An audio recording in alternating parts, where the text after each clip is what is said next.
sobre el capítulo 26 de la Confesión de Fe. Estamos estudiando que tiene que ver con la comunión de los santos, es decir, con la vida de comunión de la Iglesia. Y vamos a mirar algunos puntos importantes sobre la comunión, porque hablamos mucho de comunión, pero ¿qué es la comunión? Es decir, ¿qué es la comunión de la Iglesia? ¿Cómo se vive?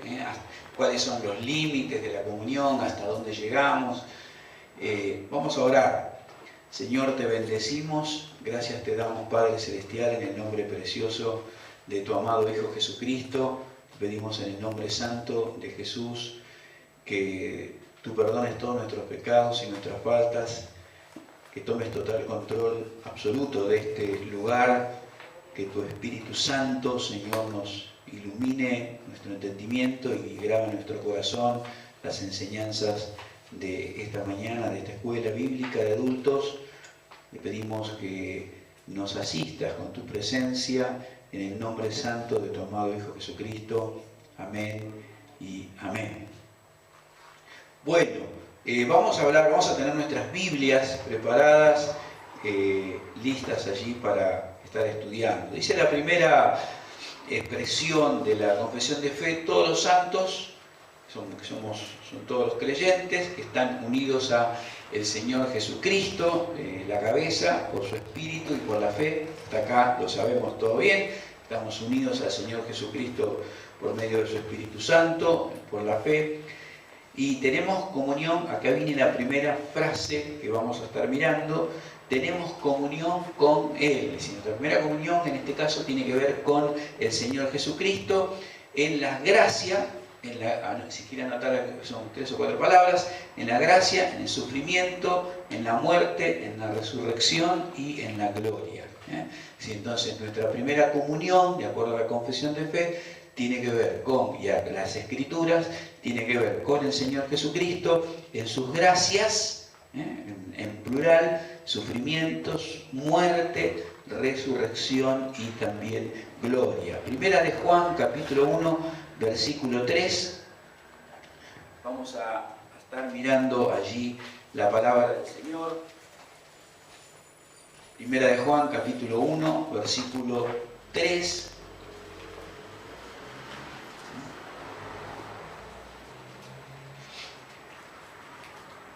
El que lo tiene, lo lee, y vamos a estar viendo allí lo que la palabra del Señor dice acerca de la comunión de la Iglesia con el Señor Jesucristo. Lo que hemos visto y oído, eso os anunciamos para que también vosotros tengáis comunión con nosotros, y nuestra comunión verdaderamente con el Padre y con su Hijo Jesucristo. Ahí está. Lo que hemos visto y oído, dice Juan, eso también es lo que les anunciamos. ¿Para qué? Ese es el propósito. ¿Para qué?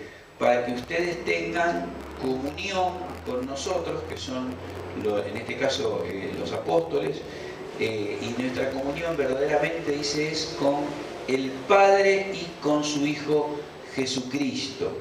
Y sigue anunciando toda la palabra del Señor. Por tanto, la primera comunión que tiene que tener la Iglesia, de acuerdo con esta palabra del Señor, es comunión con el Señor Jesucristo, ¿no? Y eso es lo que tenemos. Estamos unidos a Él por medio de su Espíritu Santo, y esta es la comunión que tenemos con Él. Vamos a mirar Efesios 3, versículos 16 al 19. Allí también se habla, en este caso es el apóstol Pablo el que habla de la comunión que la Iglesia tiene que tener. Estamos hablando, en primer lugar, la comunión con el Señor Jesucristo, que es la cabeza, porque el que no tiene comunión con el cuerpo no tiene comunión con la cabeza, y el que no tiene comunión con la cabeza, que es el Señor Jesucristo, mal puede decir que tiene comunión con el cuerpo, ¿no? ¿Cuántas personas dicen: yo estoy bien con el Señor y no me congrego? Es decir, no voy nunca a la iglesia. Efesios capítulo 3, versículo 16 al 19, alguien lo tiene, lo lee, y vamos a ver por lo menos 1 o 2 aspectos de la comunión. Para que os dé, conforme a la riqueza de su gloria, es ser fortalecido con poder en el hombre interior por su Espíritu, fe en vuestros corazones, a fin de que arraigados y cimentados en amor, seáis plenamente capaces de comprender con todos los santos cuál sea la anchura, la longitud, la profundidad y la altura. El 19. Y de conocer el amor de Cristo excede a todo conocimiento, para que seáis llenos de toda la plenitud de Dios. Ahí está. Vamos a ir de atrás para adelante, es decir, el propósito que tiene esta oración del apóstol Pablo, para que os dé conforme, dice el versículo 16, conforme a las riquezas de su gloria, el ser fortalecidos con poder en el hombre interior, para que habite Cristo, es decir, ahí tenemos comunión con el Señor, por la fe en los corazones, para que seáis arraigados y cimentados en amor. Es decir, ¿cuál es el propósito acá de la comunión íntima que tenemos con el Señor Jesucristo? Versículo 17. ¿A fin de qué? ¿Qué dice? Arraigados y cimentados en amor. Ahí está, que podamos crecer firmemente en amor. Que podamos crecer firmemente en amor. Si Cristo está dentro nuestro, tenemos por su Espíritu Santo, tenemos comunión con Él, y uno de los propósitos de esta comunión tan íntima y profunda que tenemos con el Señor Jesucristo es de que podamos echar raíces firmes, y buenos cimientos en el amor cristiano que tenemos que tener. Este es uno de los objetivos de esta comunión que el cuerpo tiene que tener con la cabeza, que es el Señor Jesucristo.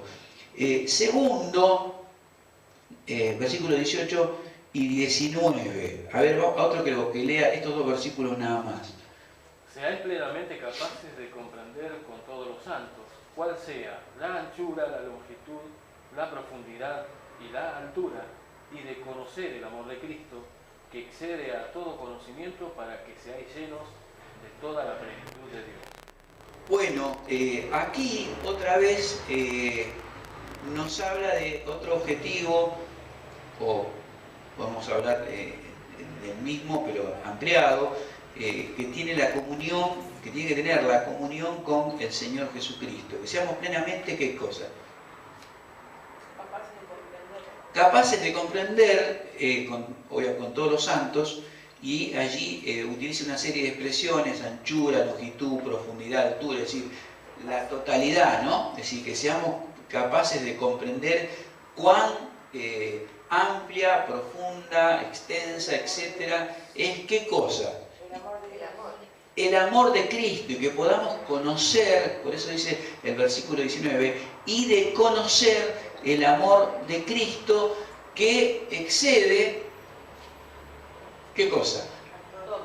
Todo conocimiento, es decir, porque no alguien puede hablar del amor de Cristo porque lo lee acá en la palabra, pero no puede hablar de que conoce, exactamente, que conoce el amor del Señor Jesucristo, que está dentro. Si no tiene a Cristo dentro de su corazón, no lo vive.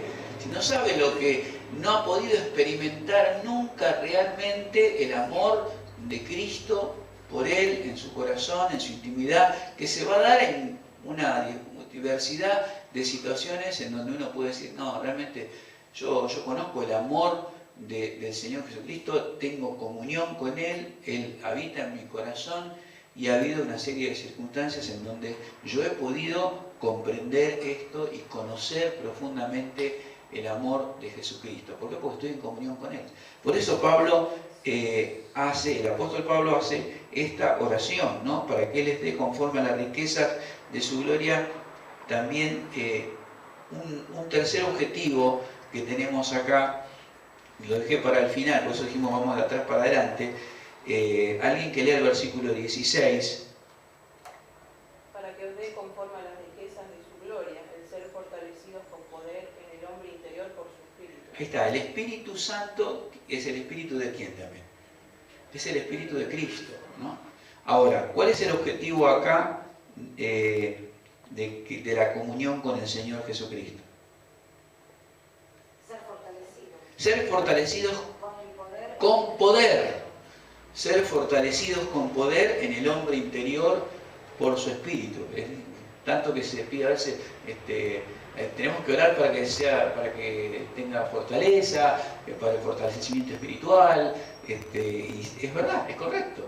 Ahora, cada uno de los cristianos, de los creyentes, tiene esta posibilidad también de experimentar y de vivir esta fortaleza espiritual interiormente, en la medida obviamente que esté en comunión con el Señor Jesucristo, ¿no?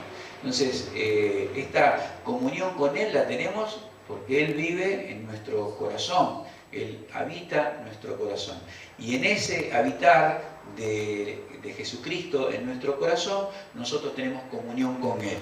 Y esa comunión que tenemos con Él nos permite ser fortalecidos, tener fortaleza interior, fortaleza espiritual, nos permite conocer, ante una diversidad de circunstancias, nos va a permitir conocer el amor del Señor Jesucristo en todas sus dimensiones. Bueno, entonces, tenemos comunión con Él en sus gracias, pero también tenemos comunión con Él en sus sufrimientos, muerte, resurrección y gloria. Efesios capítulo 2, versículo 5 y 6. Alguien que lo lea. Aún estando nosotros muertos por nuestros delitos, nos dio la vida juntamente con Cristo. Por gracia habéis sido salvados. Y juntamente con Él nos resucitó, y asimismo nos hizo sentar en los lugares celestiales con Cristo Jesús. Ahí está. Estando nosotros muertos en pecado, nos dio vida juntamente con Cristo, por gracia sois salvos. Y juntamente con Él nos resucitó y asimismo nos hizo sentar en lugares celestiales con Cristo Jesús. Es decir, Cristo Jesús está hoy ¿dónde? En la gloria. Está en la gloria con el Padre. Y allí, si nosotros tenemos comunión con Él también, entonces en su gloria. Estamos unidos con Él por medio del Espíritu Santo y estamos sentados, dice, en lugares celestiales con Cristo Jesús. Nos cuesta quizás entender esto, no tenemos dimensión humanamente hablando para describir todo esto, pero sí lo que podemos decir, Él está en la gloria y nosotros al estar unidos con Él por su Espíritu Santo, estamos sentados con Él y de allí recibimos, por esta comunión que tenemos, recibimos innumerables bendiciones. Filipenses capítulo 3, versículo 10. Es decir, esta es la comunión en la gloria que tenemos con el Señor Jesucristo. Porque parecería que la comunión de la que se habla a veces en la iglesia cuando hacemos un social, ¿no? Nada más lejos. Entonces, Efesios capítulo, perdón, ¿qué dije? Filipenses capítulo 3, en el versículo 10, el que lo tiene, lo lee. A fin de conocerle y el poder de su resurrección y la participación de sus padecimientos, llegando a ser semejantes a Él en su muerte. Ahí está. Esto es lo que dice el apóstol Pablo al hablar de la vida cristiana. Vamos a leer desde el versículo 8 hasta el versículo 10, voy a leer yo, cuando él hace una reflexión, estando preso en la cárcel, él hace una reflexión sobre una memoria sobre toda su vida, la carrera cristiana. Dice el versículo 8, y ciertamente aún estimo todas las cosas como pérdida por la excelencia del conocimiento de Cristo Jesús mi Señor, por amor del cual lo he perdido todo y lo tengo por basura para ganar a Cristo y ser hallado en Él, no teniendo mi propia justicia que es por la ley, sino la que es por la fe de Cristo, la justicia que es de Dios por la fe, a fin de conocerle el poder de su resurrección y la participación de sus padecimientos, llegando a ser semejante a Él en su muerte. Es decir, esta comunión que se tiene con el Señor Jesucristo también en distintos aspectos de la vida, ante circunstancias de la vida, va a ser una participación también en los sufrimientos del Señor Jesucristo. Nunca van a ser sufrimientos salvadores, porque nuestros sufrimientos por la fe cristiana no van a salvar en el sentido de la salvación del alma a nadie, porque eso es solamente por la persona del Señor Jesucristo. Pero al ser seguidores del Señor Jesucristo, también la oposición, el rechazo, el conflicto espiritual, la confrontación espiritual, todos estos son padecimientos, la persecución, van a ser padecimientos en nosotros semejantes a los que participó o tuvo que sufrir o enfrentar el Señor Jesucristo por causa de su mensaje de salvación, ¿no? Entonces también nuestra comunión con Él es una comunión en sus sufrimientos, en los sufrimientos que hay por el Evangelio, por la extensión del reino de Dios. ¿No se pensaban que esto era así o que no?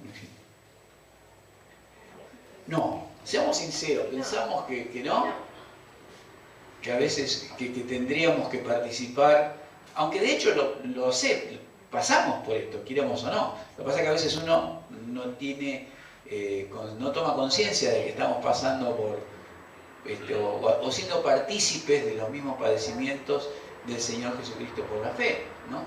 Es decir, a veces la familia que no acompaña o que abandona, y uno tiene que recordar, bueno, ni aún los hermanos de Jesús creían en Él. Es decir, gente que lo abandonó, y gente que nos abandona a nosotros. Y si uno tuviera que empezar a hacer memoria de, o anotar en un papel, a ver, estos son los sufrimientos del Señor Jesucristo, ¿no? Con excepción de la cruz, en la cual, aunque muriéramos crucificados, no salvaríamos a nadie, pero si pudiéramos empezar, la difamación, la persecución, el abandono, él pasó hambre, pasó sed, es decir, no tuvo muchos bienes, a pesar de lo que dicen algunos señores de la teología de la prosperidad, no tenía, como él dijo, el Hijo del Hombre no tiene dónde recostar la cabeza, ¿no? Es decir, si uno empieza a mirar muchas cosas y si atravesamos las mismas circunstancias por causa de la fe, ¿no?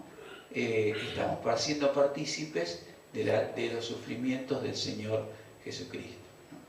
Entonces se cumple en nosotros, ¿por qué? Porque por estar en comunión con Él y mantenernos en esa comunión con Él, bueno, participamos en esos sufrimientos, pero por el otro lado también somos fortalecidos en el poder, nos permite conocer el amor de Dios. Bueno, vamos a ir a la parte, vamos a avanzar un poco. Los santos, los cristianos, están unidos unos a otros en amor, tienen comunión en los dones y en las gracias, y están obligados al cumplimiento de deberes públicos y privados que conducen al mutuo bien, ¿no? Efesios, allí donde estábamos, Efesios capítulo 4,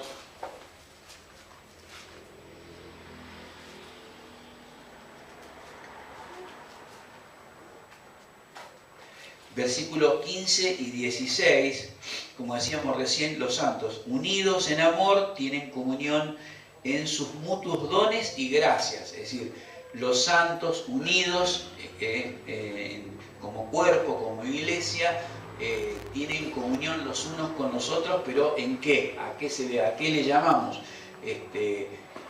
esta comunión? ¿Cómo se ejerce? 15 y 16, el que lo tiene, lo lee, por favor. La verdad del amor, estamos en todo en aquel que es la cabeza, esto es Cristo, de quien todo el cuerpo, bien concertado y unido entre sí, con todas las estructuras que se ayudan mutuamente, según la actividad propia de cada miembro, recibe su crecimiento para ir edificándose en amor. Bueno, fíjense, versículo 16 dice, todo el cuerpo, bien, estaba hablando de la iglesia, bien concertado y unido entre sí por todas las coyunturas que se ayudan, ¿cómo dice? Mutuamente, es decir, todos se ayudan mutuamente según la actividad propia de cada miembro, es decir, todos nos servimos unos a otros, de acuerdo a los dones que tengamos, los dones espirituales, es decir, 1 Pedro capítulo 4, versículo 10, cada uno ministre a los otros según el don que haya recibido, ¿no? Los dones del Espíritu Santo son para ser de bendición para otras personas también, y otras actividades que podamos tener, u otras capacidades que podamos tener, son para bendecirnos mutuamente entre los hermanos. Esto acá es donde tenemos que ver la comunión, ¿no? ¿En qué aspecto nos podemos, aunque luego ahora vamos a ir a otro pasaje, pero en qué aspecto nos podemos bendecir mutuamente los hermanos?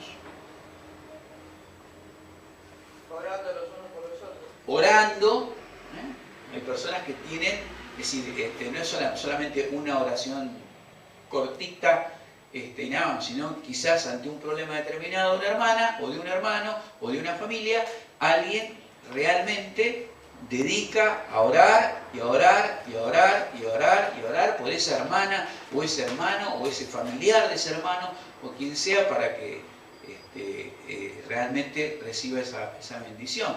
La oración, ¿qué más? Supliendo necesidades materiales, ¿te refieres? Supliendo necesidades materiales, ¿no? Y ahora, ¿cómo lo podemos hacer esto? Hay un ministerio de misericordia también, que es la diaconía de parte de la iglesia, en donde la iglesia se va a ocupar de los más humildes, de los más necesitados, y así debería ser. Ahora, a veces también está que alguien puede estar en una capacidad económica mayor que otro, ¿y qué puede hacer? Ayudarlo, exactamente, ayudarlo quizás a través de alguna ofrenda particular que se acerca, a través o de la compra de algo. En esto tiene que ver, por ejemplo, en el caso de las viudas, ¿no? Por ejemplo, para las viudas, en la vida de la iglesia, depende de los contextos. Hay lugares en donde quizás las viudas tienen una jubilación más de todo lo que juntamos en esta congregación.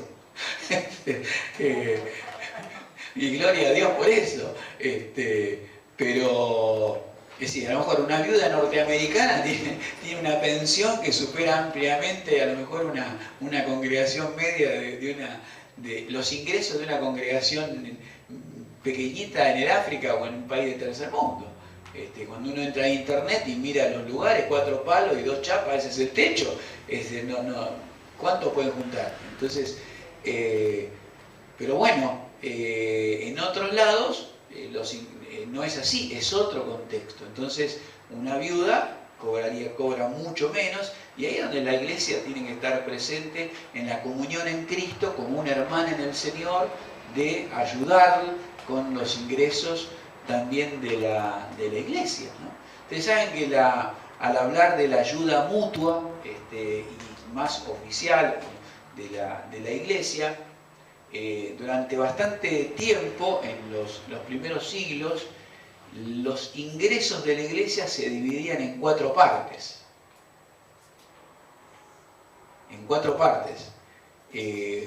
Una parte era para el arreglo del templo. Y otra de las partes, un 25% de los ingresos de la iglesia, se dedicaban exclusivamente a los más pobres. Solo a los pobres.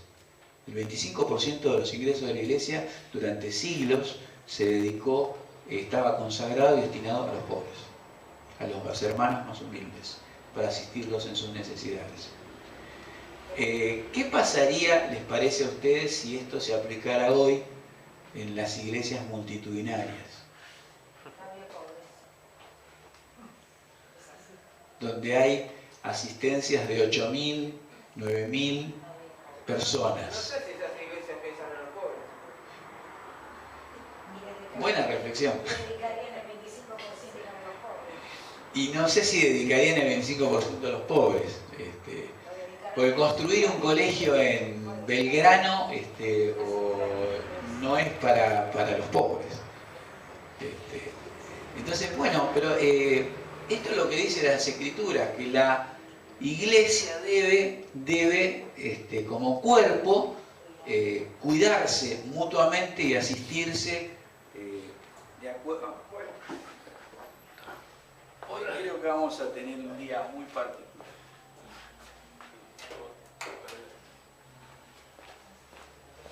Bueno, sigamos.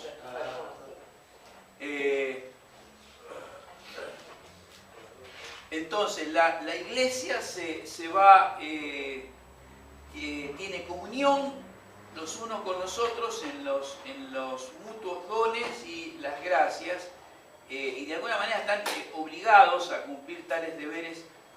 Por eso dice la confesión de fe, de manera pública, es decir, como hablábamos recién, o de manera privada, porque a veces hay circunstancias que no se hace de manera pública y hay que hacerlo de manera privada, porque por ahí la persona o manifiesta no querer decirlo o tiene una circunstancia muy particular. Entonces en la comunión que se tiene es importante también hacerlo, inclusive tener la práctica, a lo mejor hacerlo de manera privada.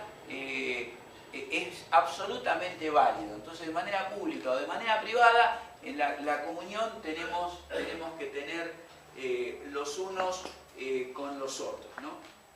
Por eso la confesión de fe habla tanto del hombre interior como del hombre exterior. Es decir, tanto tenemos que orar para recibir bendiciones en forma interior por medio del Espíritu Santo, sino también en forma exterior en aquellos bienes materiales que se necesiten. Vamos a ir a la otra parte, a la segunda parte que dice: los santos, en virtud de su profesión, es decir, de profesión de fe, esto es lo que tenemos que sostener, es decir, están obligados a mantenerse en comunión. Es decir, si yo sostengo de que soy cristiano, o un grupo sostiene de que es cristiano, está obligado a mantener una determinada comunión y compañerismo en la adoración, en primer lugar en la adoración a Dios. Entonces, punto 1, cuando un grupo manifiesta ser cristiano, es decir, y estar en comunión unos con otros, la obligación que tienen, que se impone por el hecho mismo de proferir con nuestra boca, de que somos cristianos, se tiene estamos obligados entonces a reunirnos para adorar a Dios. ¿Se entiende esto? Si no, no se puede. Esto es como si, por decir un ejemplo quizás un poco más popular, esto como si dijeran algunos: bueno, a ver, somos dos jugadores de fútbol, pero no nos juntamos nunca a jugar. Es decir, es un poco vulgar el ejemplo, pero no se puede decir somos cristianos y nunca nos reunimos para adorar y rendir culto y darle la gloria a nuestro Dios. Es un contrasentido. El que es cristiano debe adorar a Dios, y los que se reúnen, los que se manifiestan unos a otros, nosotros somos cristianos, pues tienen que reunirse para adorar al Señor, ¿no? Hebreos capítulo 10, versículos 24 y 25, si alguien lo tiene, lo lee, por favor, aunque estemos en las penumbras.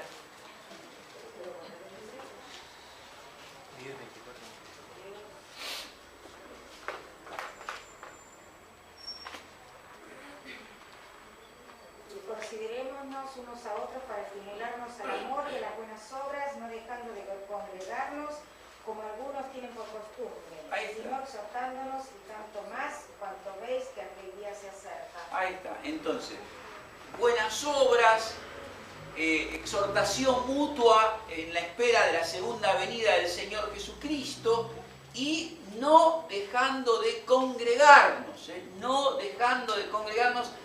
como algunos tienen por costumbre. Se ve que esto de dejar de congregarse, esto es viejo, y especialmente si uno tiene el contexto de la carta a los hebreos, que es una carta escrita para judíos que habían creído en el Señor Jesucristo y que estaban pasando aflicción, estaban pasando persecución. Con más razón allí la carta es para que no dejen de reunirse. ¿Por qué? Porque algunos manifiestan con su boca una cosa y por el otro lado con sus actos están manifestando otra. Por un lado digo que yo creo en el Mesías, que es el Señor Jesucristo, y por otro lado no me reúno para adorarle, entonces quiere decir que es un contrasentido. Entonces la comunión que tienen los santos que confiesan, que profesan ser cristianos, tiene obligación de reunirse para adorar al Señor. Esto forma parte de la comunión. Cuando hablamos de la comunión de la iglesia, no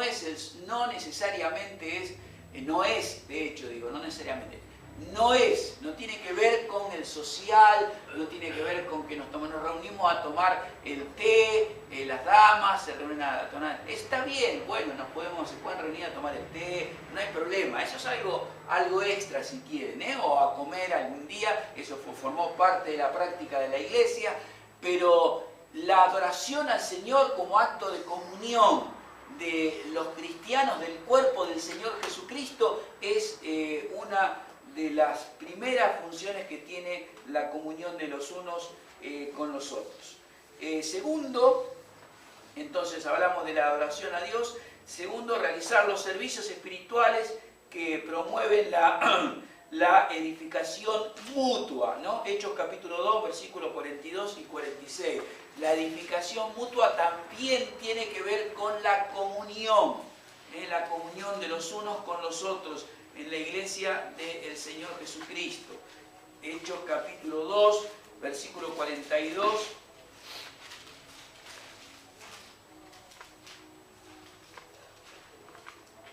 Hechos 42, versículo 42. La comunión de los santos, la comunión de los unos con los otros, tiene que ver con la edificación mutua. Alguien que lo tiene, lo lee, por favor. Y perseveraban en la doctrina de los apóstoles, en la comunión unos con otros, en el partimiento del pan y en las oraciones. Y 46. Y perseverando unánimes cada día en el temor, en el templo, y partiendo el pan en las casas, comían juntos con alegría y sencillez de corazón. Ahí está. Esta es la comunión que tenían nuestros primeros hermanos, versículo 42. Perseverando en la palabra del Señor. La comunión se ejerce también, entonces acá, perseverando todos en la palabra del Señor. ¿Sí? ¿Qué tenemos en común? Comunión tiene que ver con esto, tener algo en común. Y lo que se tiene en común es la palabra del Señor, en la cual hay que perseverar. En eso perseveraban los unos con los otros, en el partimiento del pan y las oraciones, es decir, en la celebración de la Santa Cena, comunión en la vida de oración, y versículo 46, en la adoración pública, y también en los encuentros que se le llamaban encuentros ágape, después en las comidas que tenía la iglesia, cada tanto, o a veces casi todos los domingos, pero las que llaman las comidas ágape, ¿no? Ahora, ¿qué tiene que ver esto con lo que hoy se le llama momentos de comunión? ¿No? Absolutamente nada. Absolutamente nada, ¿no? ¿Daniel? No, sí, la verdad que no. No, es más pasar un buen momento y nada más, lo que se acostumbra últimamente en las reuniones. Claro. No se busca a Dios en realidad, no se busca agradar a Dios. O sea que la comunión es mucho más profunda. Cuando hablamos de la comunión de los santos, la comunión de la iglesia es mucho más profunda, ¿no? Es decir, la preocupación por el otro. en la adoración, es decir, en perseverar, en mantenerse los unos a los otros, en perseverar en la palabra del Señor, en la asistencia mutua. También la comunión se ejerce en el socorro de los unos a los otros en las cosas externas, de acuerdo a las diferentes habilidades y necesidades. Dos últimas verdades. Una esa, el socorrerse, comunión, socorrerse unos a otros en las diferentes necesidades y de acuerdo a la posibilidad que se tenga. Y segundo, que la comunión se tiene que extender según haya oportunidad con todos los que invocan el nombre del Señor. Vamos a terminar en esa parte, pero vamos a ir a Juan capítulo 3, primera de Juan capítulo 3, versículo 17. Primera de Juan capítulo 3, versículo 17.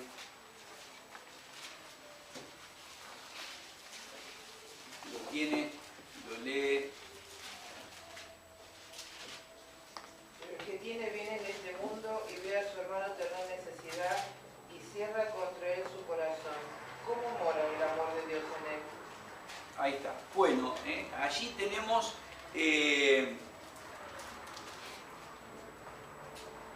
uno de los aspectos que tiene que haber o que se tiene que manifestar de manera visible la comunión que tiene que existir entre los hermanos. Si alguien tiene bienes de este mundo y su hermano está en necesidad y cierra contra él su corazón, ¿cómo puede morar el amor de Dios en él? Versículo 16, hijitos míos, no amemos de palabra ni de lengua, sino de hecho y en verdad. Esto también lo reconoce la Escritura, que a veces el amor cristiano se ejerce solo de palabra, pero no en hechos concretos. No en hechos concretos. Entonces, tenemos que, primero, uno tiene que poder interiorizarse también por supuesto, de las necesidades de los hermanos. Es decir, por supuesto que uno no puede poner en el boletín de la iglesia todas estas cosas, pero en la medida que transcurre el tiempo, en la medida que me intereso por mi hermano, en la medida que voy conociendo a los otros, puedo ver si alguien está atravesando algún tipo de necesidad. Y ahí es donde el que tiene una posibilidad mayor, como dice, estos bienes de este mundo, el que tiene una posibilidad mayor, entonces tiene que poder ayudar y poder cooperar para que el otro que es mi hermano. Creo que se pierde en el horizonte se pierde el concepto de la palabra hermano. Es decir, es mi hermano en la fe, no solamente alguien que asiste a la iglesia el domingo y que está sentado en el banco de al lado o sentado atrás. Yo nunca he sido pastor de una iglesia de más de 100 y pico de miembros, en este caso esto es más nuevo, pero cuando escucho los comentarios de personas que vienen de iglesias multitudinarias de 2.000, 3.000 personas, que de hecho no son tantas, pero acá en nuestro país, en Buenos Aires particularmente, una de las cosas que manifiestan es esto, ¿no? El desconocimiento que hay del otro. Es decir, no conozco el que está al lado mío, no conozco el que está sentado detrás mío, no sé quién es, no sé qué le pasa, y de hecho tampoco el otro sabe nada de mí, ni siquiera me pregunta quizás cómo me llamo. Entonces esto, bueno, hace imposible tener comunión. ¿Qué comunión voy a tener con alguien que realmente, en Cristo, con alguien que realmente no conozco en absoluto, ¿no? Entonces la comunión se ejerce conociendo también, conociendo al otro, y también se ejerce con hechos concretos, ¿no? No solamente de palabra, no alcanza con saber todo lo que dice la Biblia acerca de la comunión, sino con hechos concretos. Y en último lugar, donde dice la confesión de fe, que la comunión también debe, y fíjense que es muy interesante y muy importante la palabra que se utiliza, debe extenderse. Debe extenderse más allá del ámbito donde estamos, una iglesia particular, una iglesia local. La comunión debe extenderse, dice, según Dios presente la oportunidad a todos aquellos que en todas partes invocan el nombre del Señor Jesús. Segunda de Corintios capítulo 8, versículo 9.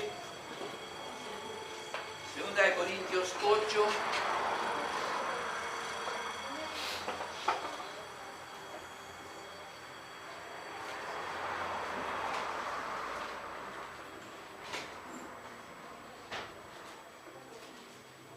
Segunda de Corintios 8, vamos a versículo 9. ¿Alguien lo tiene? Lo puede leer.